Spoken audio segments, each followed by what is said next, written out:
Allocation budgétaire, demande d'explication du CCOC. Une fois de plus, le collectif des citoyens et organisations citoyennes a déploré le faible budget alloué au secteur de l'éducation et de la santé au cours de débats publics sur la loi des finances 2017 qui s'est tenue aujourd'hui à la Chambre de commerce et d'industrie d'Antanagine. Lili Razafmbil, trésorière du CCOC, nous apporte des précisions.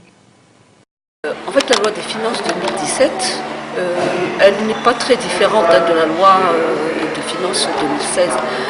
Et déjà depuis donc l'année dernière, nous avons déjà porté nos recommandations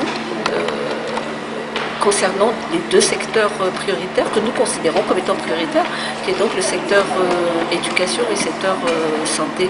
Pour cette année, il n'y a pas un véritable changement, sauf que c'est vrai qu'en pourcentage du budget général, il y a une augmentation.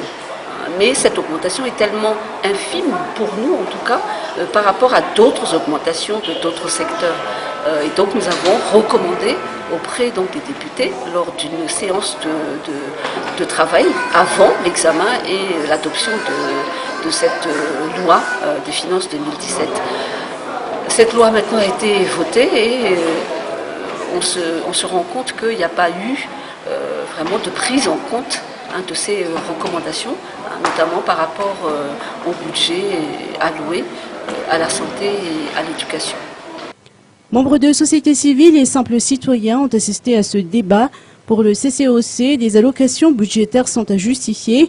Quelles sont les raisons de la diminution de 15% du budget du ministère de l'Environnement, secteur sensible à Madagascar?